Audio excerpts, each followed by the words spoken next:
Welcome to PhotoshopUser TV, brought to you by the National Association of Photoshop Professionals. And now, here are your hosts, the Photoshop guys.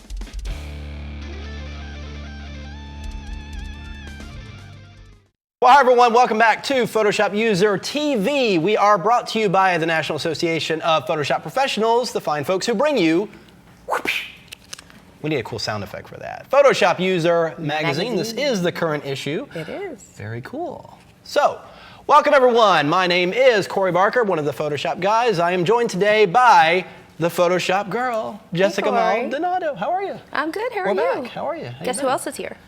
Is somebody else here? That's too early. I guess. That's too early. First, we got a stew over there with y'all. I'm like a prize that comes later.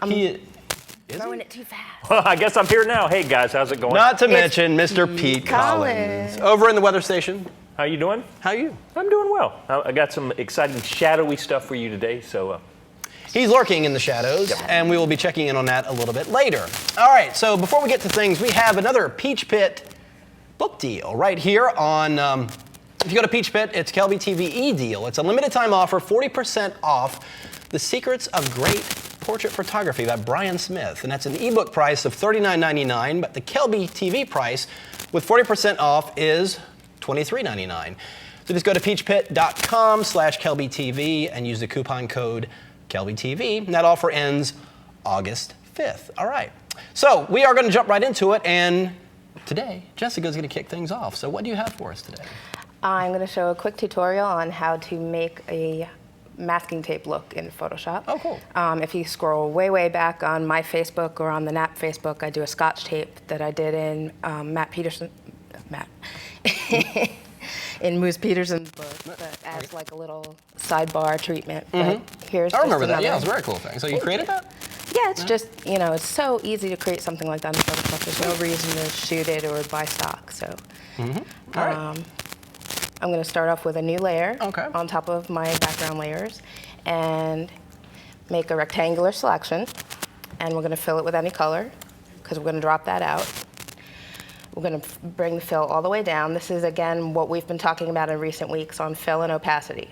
When you have the fill all the way down, all we're going to see is the layer styles. So if we double click on this to bring up our layer style dialog box, we'll add a color overlay first, picking like a light brown tone of like a masking tape kind of color, and give it a bevel and emboss. Not quite that big. We want to turn off the global light because there's some other stuff happening in our design here that we don't want to use. I'm going to pull this altitude all the way up and pick a light tone from our background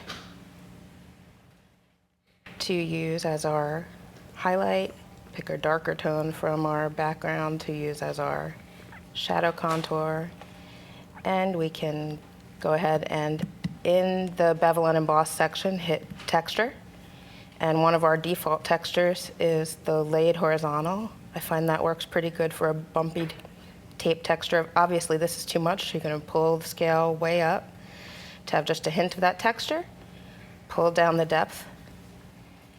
Click OK. There's a couple more things we're going to do to this. If you deselect and get your lasso tool, you can just kind of tear the edges by making a selection and hitting delete. Make another little selection and hit delete.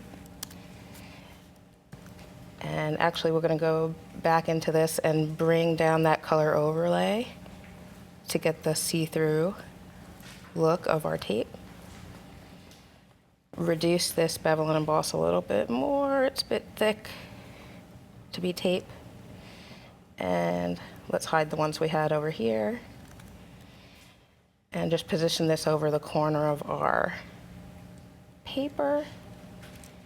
And something else I like to do is just grab the selection of the item that you're taping over and go back to your tape layer and Command J to bump that up over. It just sort of reinforces that look over the edge that you're taping over as if you sort of ran your finger over the tape. And that's just a quick little design with your taped edge on the corner. Now, how much time are you really spending in layer styles these days? Oh, all my time. There's just so many things. Now, of course, you can layer save that styles. You style could do everything. later and just apply it to almost anything. Yeah, you right? totally could. Of course, with layer styles being non-destructive like that, you can go in there and make changes anytime you want without actually degrading the quality of the graphics. So again, layer styles, I love them. All right, I'm going to jump into something. I've got a quick little, sorry, I got to. What you got for us, Corey? Hey, Corey, you got something for us. Sorry, I was distracted briefly. All right. Now I have this effect I did a while back. It's a pinup girl effect, and it's a really quick and actually easier way to achieve this. I did a tutorial. It was like several steps, like 20-something steps, but I've actually narrowed it down to like 4. So here I have a texture that I'm actually using. It's come from Photo Art Textures, and I have this photo of this girl. She's already in this kind of pinup look, Right? But we need to really kind of make it look like she's in the context of a really an aged pinup graphic. So I'm going to go ahead and take this and just drag and drop it over. Now I'm adding the Shift key as I drag over, so it will land in the center of that document. Now I'm going to go and just press Command or Control T. It puts it in free transform, and Command 0 will expand the document so you can see all the transform handles. I'm just going to scale it in just a little bit here. Now, one thing I'm going to do is simply change the blend mode of this layer from normal to multiply. Now, immediately that really kind of takes on that look and really helps it blend a little bit better. But I'm going to zoom in a little bit. It still looks like a photograph that's blended into this texture. Now, to get that little illustrated look, here's a couple of cool tricks. I'm just going to go into the filter menu and go down here to Artistic. And go down here and choose Poster Edges. Now, what this is going to do, if we zoom in here, that's a little too much. All right. So now you'll see over here in the poster edges, I have the edge thickness at around 5, edge intensity at 0, because if I boost that up too much, it just makes the edges way too dark. We don't want that. So I'm going to go ahead and leave that at 0. Posterization is the key here. And notice if I bring it down to a lower number, it breaks the colors down, almost giving it that illustrated look. Well, the higher I go, the more it looks like the original photograph, which is obviously what I don't want. So I'm going to actually kind of park it right here somewhere in the middle, or around 3. And then go ahead and click OK. Now, looks pretty good, but I'm going to add a little something else to it. And that's going under the filter menu again. And this is something I discovered, and I'm not sure why it's actually in this area of the filters. But if you go to Texture and go and choose Grain, and we'll zoom in here, and there is this one in here called Speckle. Now I'm going to bring the settings down here a little bit, and what it's going to do is it adds this kind of speckly illustrated look to it. Now it doesn't look like much here. It almost looks like it's muddying up the image a little bit. But what I'm going to do is go ahead and click OK. And there is this great feature. If you go into the Edit menu, you have Fade Grain. Now you have to apply this immediately after you apply a filter. It's the only time it's available, unless it's a smart object. And then you can go in there and change that feature anytime, which would make it a smart filter. But in this case, I'm just going to take this and change its blend mode. Now, mind you, this is only changing the blend mode of the filter, not the image itself. So let's try something like Soft Light, and it makes that effect a little more subtle. Now let's try Overlay and see what that does. Punches out the colors a little bit more. I'm actually going to go a little bit with Soft Light, because I want to change, actually, my original blend mode. This is the great thing about blend modes, like layer styles. You can change them all day without affecting the quality of the image. That's right. So I'm going to try Multiply. Let's see what Linear Burn does. Not too bad. All right. Punches the color out, makes it a little bit more contrasting. It is a little bit oversaturated, though. So let's just go and bring up the hue saturation. I'm simply pressing Command or Control U, and we'll drop the opacity or the saturation down just a little bit. Something like that. And then there you have your instant pinup girl effect. Good stuff, And Corey. just a matter of layers and filters. So, and again, one little final little note, you can play around with this. If you really wanted to get that kind of illustrated, like painted look, you could go and grab the smudge tool here with a very small low setting at about 15 on the strength, and just go in here, make that brush relatively small, and just go in here and smudge these elements. And it'll make it a little less rough and look more like an illustrated feature. So we went from that simple photograph to an illustrated pinup poster in just a matter of minutes. Isn't that cool? Very cool. All right. why don't we do this? Let's take a quick break. We're going to come right back. Pete's got something very cool. Hiding in the darkness. Hiding in the shadows. So stay with us. We will be right back here on PhotoshopUser TV. Get the world's best photography, lighting, and Photoshop training at PhotoshopWorld. Here's the top 10 reasons you should attend. It's 3 non-stop days of real-world training where you can get personal attention and unlimited access to the world's top instructors in Photoshop and photography. When you attend, you'll have chances to experience hands-on live shoots and workshops, outrageous after-hours parties and events, and hundreds of classes for all skill levels, along with dozens of opportunities to network with other attendees. In-depth one-on-one portfolio reviews from industry professionals and see new cutting-edge technology. Plus, you can even earn continuing education and graduate-level credits from attending.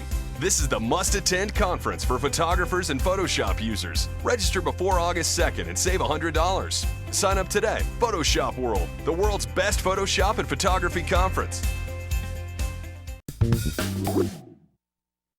Well, hi everyone, we are back. Now, before we get to Pete's tutorial, we want to talk about the big event coming up here in September. We have Photoshop World coming up in Las Vegas, September 3rd. Isn't that right? Sounds good to me. Yeah, it does. So you want to make sure you go to PhotoshopWorld.com and check it out. We've got a long list of the best instructors in the world are going to be there, including myself and Pete. I'll be there. And of course, RC, Scott, and Matt, and all the other guys. So make sure you go and check it out right here on PhotoshopWorld.com. Oh, but even sooner. Huh? Even sooner. Even sooner. You guys have the Photoshop World-a-thon. We do have on a special webcast coming up this Thursday. Very nice, Jessica. Thank you Nice. for pulling that back in. Good call. I had even incorporated into my tutorial my 5 reasons that you And should did tune anybody in catch it? Thursday I didn't night. even catch that. She threw up the No, graphic I on saw there. it. Yeah. Yeah, it was great. I almost made mention of it, but I kind of didn't get there, but you guys are going to have prizes and tutorials Absolutely. and all kinds of cool stuff. That is going to be this Thursday at 7 o'clock, so be sure to join us and check it out. We're going to be talking about Photoshop World, talking about all the cool things that go on there with different instructors and such, so be sure to join us on that. With that, let us get moving on to Mr. Pete Collins, who has something lurking in the shadows. Something lurking. All right, guys. Well, one of the things whenever you're working with images, composites, or whatever, shadows will often be the difference between it looking fake and looking real. And so I wanted to give you a couple ideas about how to work with shadows to really sell your image. What I've got here is I've just got a simple chess piece on a chessboard. And what I want to do is create a shadow that looks realistic. And so the first thing a lot of people do, well, they go, oh, well, we've got this great drop shadow right here. And you go, yeah, that looks pretty good. As a matter of fact, you can even come in and you can start moving it around if you just take your cursor and put it around there. That's a fun little thing to do. But a lot of times you want a little more precision. I'm going to bring the size down so it gives me a hard edge to start out with. And then I'm just going to track back and make it a little softer on the edge, just using the size. Okay, so that looks all right as long as I've got light coming from this one side and just kind of pushing onto that, but it doesn't really look like it's laying down on the surface of the chessboard too well. Well, here's a little trick you can do. Come over here to your drop shadow in your layers menu. Let's go over here. Let's escape from that. There we go. And all I'm going to do is I'm going to right click where it says drop shadow, and I get this menu here that has all these different options to it, but I'm going to just click on the third from the bottom that says create layer. What that's going to do is take the drop shadow, and if you see, it's created it on its own individual layer here. So now I can bring my cursor over and I've got full control of that shadow. A lot of times you like the drop shadow because it's going to give you the direct reading of the object you're creating the shadow on, but you don't like that it's just stuck against that object. Well, now you can pull it off and now you can manipulate that shadow, but you know it's a direct reference from the object you're using. That's why I like to do it this way. Once I get that shadow on its own layer, now I can do Command or Control T and I can rotate it around. I've got full control over making the shadow do whatever I want. Now, because I'm manipulating it to try to work with this, I'm going to want to change it from just free transform to right click on it, and I'm going to choose distort. Because what I'm going to want to do is pull some of these corners and get them to line up a little bit better and maybe give it a little bit more of a stretch to it. All right, so now it's starting to look like it's interacting with the board a little bit better. That's a great first step that you want to do, and that's easy to do. All you need to know is you create that new layer, and then you can drag it out and do that kind of manipulation. But here's the big question for you. What if you have something on the board that shadow's got to interact with? This is where a lot of people get stuck, is they want to go with a shortcut. They just take and they just plop that shadow across the board, and they don't let it interact with the next object that's coming along in that shadow. What you're going to need to do is, once you create that shadow, you're actually going to have to start making some selections and really reshape the shadow as if it is indeed hitting that object and moving around that object.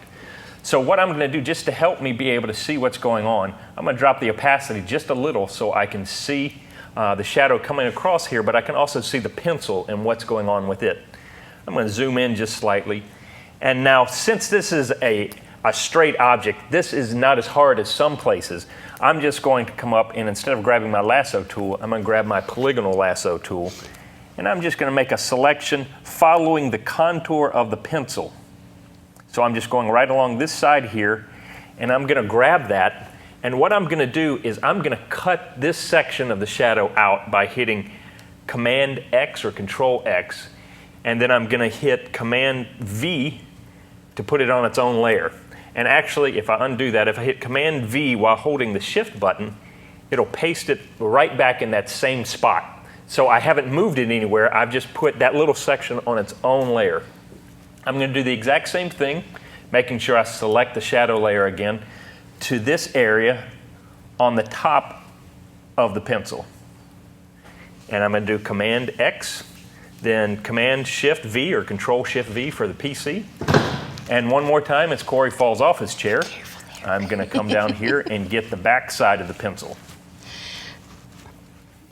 Do the same thing, Command or Control X, Command or Control Shift and V, and I've got all three sections of that pencil right now.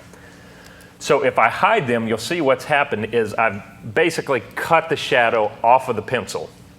Now I have full control to take these sections, and I'm going to go one at a time. I'm going to grab this bottom section here with my Move tool,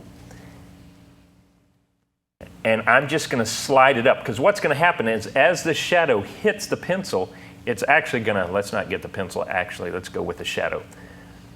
The shadow is going to move slightly up. I'm then going to have to take and free transform it, and let's do a distort to try to pull this back a little. Hit return, and I'm probably going to need to add a nice mask here with full opacity. Let's bring the flow up just a little, and I'm going to cut off this edge. Undo. My brush size is a cloud brush of 1500 pixels. I probably don't need that at this point right here, but you can see what I was working on earlier. Okay, so let's bring this size down to a reasonable size. All right, so now I'm just going to cut off this edge to make it follow the contour of the actual shadow. You see, it's going to now come along. The shadow is going to hit, if the shadow is going to come along, hit the pencil, and it's going to start to climb up the side of the pencil. So you have to recreate that with the shadow. Now we go back to the next one, and we shouldn't have to do as much, but we're going to slide that over just a little, and we're going to take and make a mask and do the exact same thing. I'm just going to cut off a little bit of this right here. And then I'm going to do the same thing with that bottom one. So now what's happened is we have created a way for the shadow to actually interact with the pencil as it's wrapping around the pencil. I did that pretty quickly and pretty chunkily, but fortunately, just like a cooking show, I have the finished product right here, where you can see, if I zoom in, you can see how I've manipulated the shadow to actually go wrap around the pencil so it looks like it interacts. Then the final thing you will want to do to make this shadow look like it's actually working is you'll probably want to come in and add just a little blur to it. I'm going to use Gaussian blur, and depending on how soft you want it, how hard you want it, you dial it up, dial it down. I'm going to do something about like that and hit OK. But then because of the way the light acts, light's coming around here and it's hitting all these things, and light's able to bounce off other things, and it's going to slowly lighten the shadow as it travels from the actual object away from it. So we want to give it a bit of a fade, a bit of a gradient. So I'm going to add one more layer mask to this. I'm going to grab my gradient tool, and I'm just simply going to drag from this side back over to that side. Now, once again, just like Corey said, he stole my thunder a little bit earlier, if that gradient is a little too harsh, the good news is I can come up to edit, fade gradient if it's the only thing I've done, and now I can just dial back some of that masking so that I can adjust how intense that gradient is from one side to the other. I hit OK, and now my shadow, instead of just lying there and not interacting with that pencil, it actually looks like those two things are actually part of the same composite.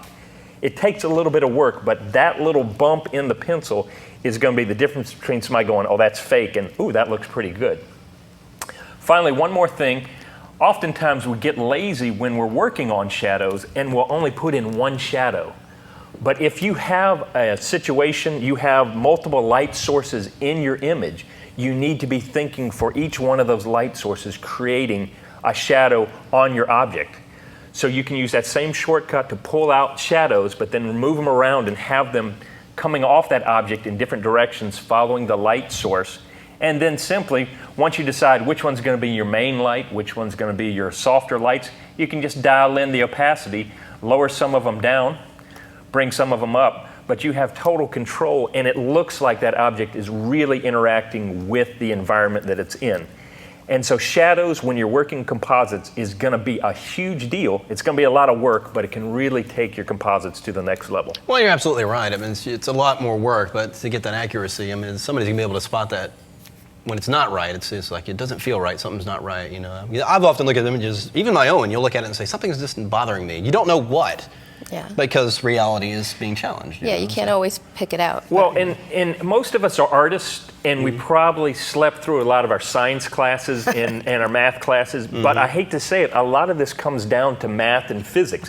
If there's a light over here, there's going to be a direct shadow over here. And we tend to get our stock images or whatever and think, oh, I'm just going to put it in, it looks pretty good, but we've failed to take into consideration what those shadows are going to do. I had a physics class. Oh, probably not you. I surely slept through that. All right, let's take one more quick break. We're going to come right back, and we got a giveaway we're going to talk about and a few other things. Wrap the show up. Stay with us.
Well, hi everyone, we are back, and as you just saw, the Wacom, we are all fans of Wacom tablets. They are, of course, one of the biggest vendors at Photoshop World. They've always got their displays with their tablets you can actually go around and play around with, and we're all using different versions of tablets. You have the Bamboo over there. I, of course, have the Intuos right here, and you... I'm working with the Cintiq.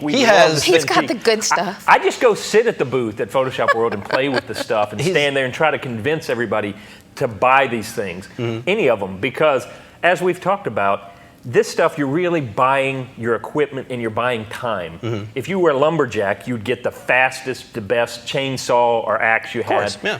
These, you're investing in your work, and they really do give you time. They allow you to do things more precisely and more efficiently. And so I'm a firm believer in them. I cannot work without mine. I have to have it. All right. Now, as we mentioned earlier, we talked about the Photoshop World-a-thon. That's right. And we talked about when it's happening, but we didn't actually say where to go to watch it. Now, before I would show you this, I actually want to pull up Jessica's screen one more time so we can all see the 5 reasons real quick to watch the Photoshop World-a-thon.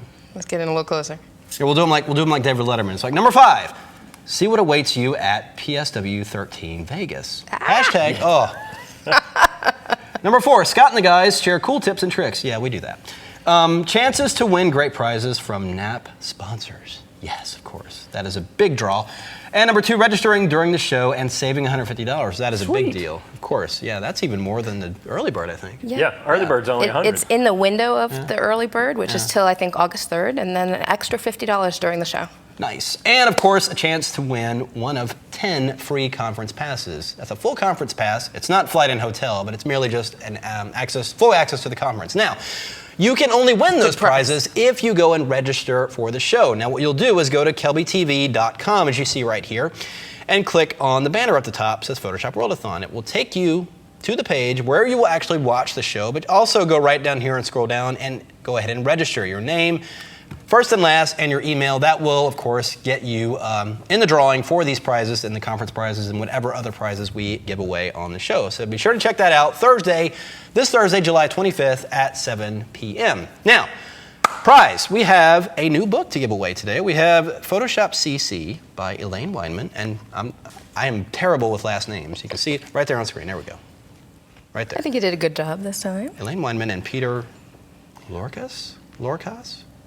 I don't know. I apologize if I butchered your name, but Photoshop CC book right here. How do you win it?